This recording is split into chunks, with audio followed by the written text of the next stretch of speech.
aka Bob Knavi. I'm going to explain the 8 things I hate about my 2016 Camaro 2SS. First thing first, one of the biggest things with these cars, I mean, they have huge calipers on them. I have a brake upgrade. I got 6-piston Brembos on the front, 4-piston Brembos on the back.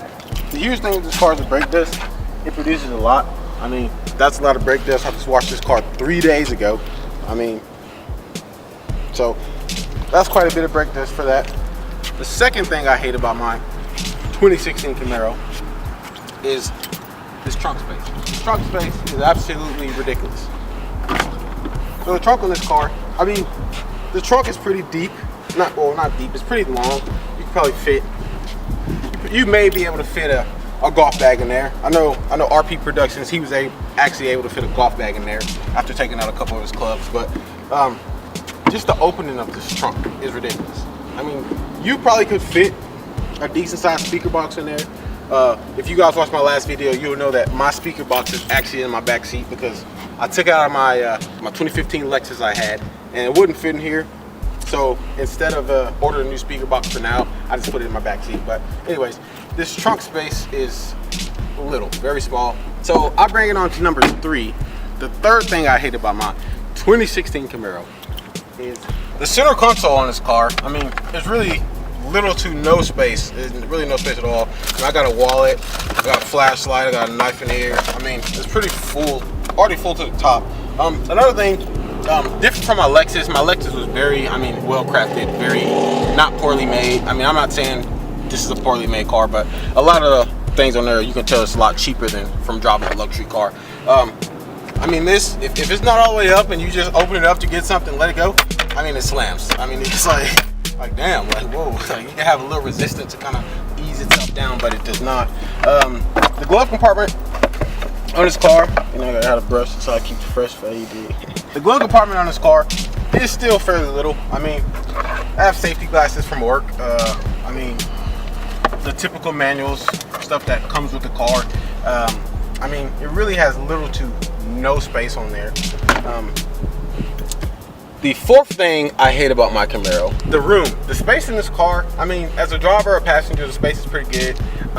It has a back seat, which is completely pointless. I mean, you cannot fit anybody back there. They will get completely crushed.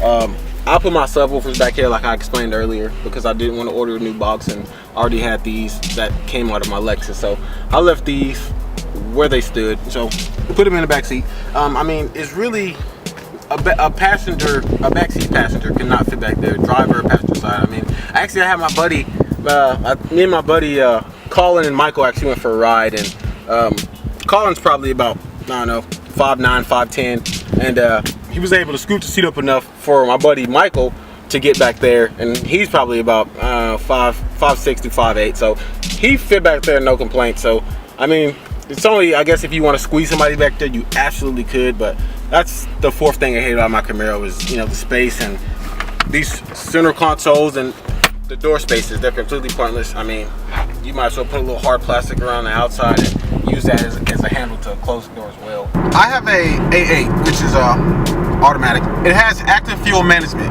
Now, on the active fuel management, whenever it kicks, it's a 4-cylinder mode, the cylinder deactivation mode.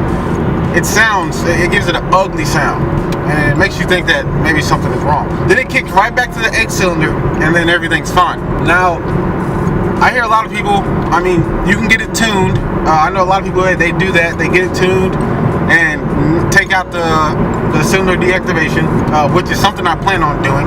So I mean, that's a big one because it cuts a lot of the power. It cuts this car down a lot. I mean, I know it's the main purpose of it is to save fuel for the fuel economy and everything like that, and, you know, prevent the gas guzzler tax. But the biggest thing, I mean, it takes away the power. It gives it an ugly sound. It makes this V8 sound horrible, just for a little bit, not for a prolonged period of time. That's one of the things I really hate. The second to last thing I hate about my 2016 Camaro is the road noise. Now, the road noise in this car, it is super loud compared to my Lexus. I drove a 2015 Lexus IS 250, and it was so quiet on the inside. It was super, super quiet. And as soon as I bought this car, I drove it off the lot, got on the highway, I mean, you could hear everything. I mean, you could hear the rocks, you can hear like the wind a little bit. And I mean, I've got a lot I've gotten quite a bit used to it. I mean, it doesn't bother me as much as it did before. But I mean, when I first got this car, I was like, wow, this road noise is absolutely ridiculous. Like, man, I don't see how anybody, like, I was thinking about, you know, dynamating the thing or sound deadening, that's what you call it. It's actually some stuff at Lowe's. I mean, kind of change the subject. Stuff they sell at Lowe's, and it's actually for roofing. And it does just as good as Dynamat or Dynamize, whatever it's called. It does just as good as that. So, something to look into if you plan on sound deadening your car. The last thing I hate about my 2016 Camaro is the lack of power.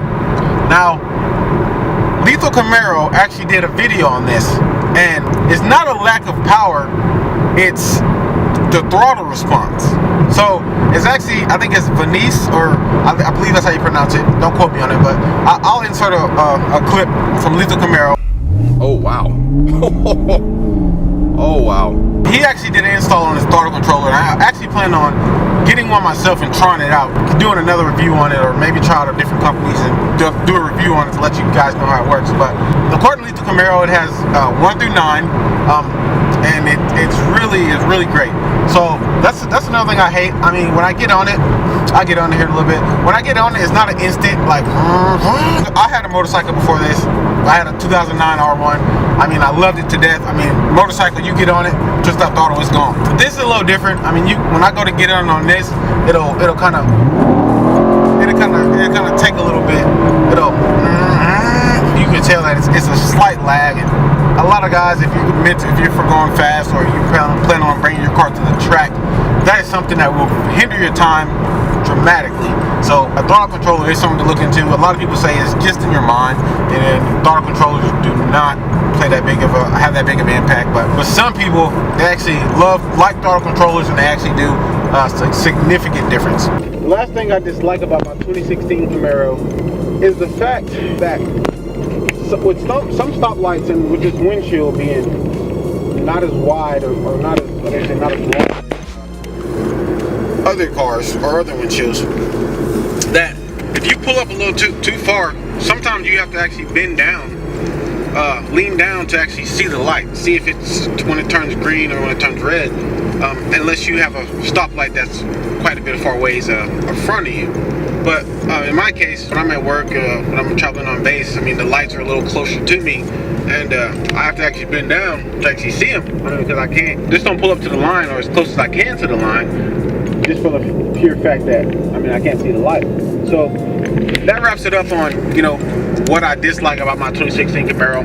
I tell you guys that, you know, you guys should definitely stay tuned to the channel for more videos from us, more what we got planned with the Camaro, more what my twin does with his production of, you know, beats and kind of everything. I mean, this is a well-rounded channel. You'll come to get to know that. I mean, it's a lot of stuff that you should stay tuned for. So I definitely would recommend you guys to like, comment, subscribe, you know, give us ideas of what you guys want to see. You know, that's the main thing, is, you know, we're doing this a lot to get our stories out and, you know, our talents, but also we want to hear you guys and let you guys voice your opinion.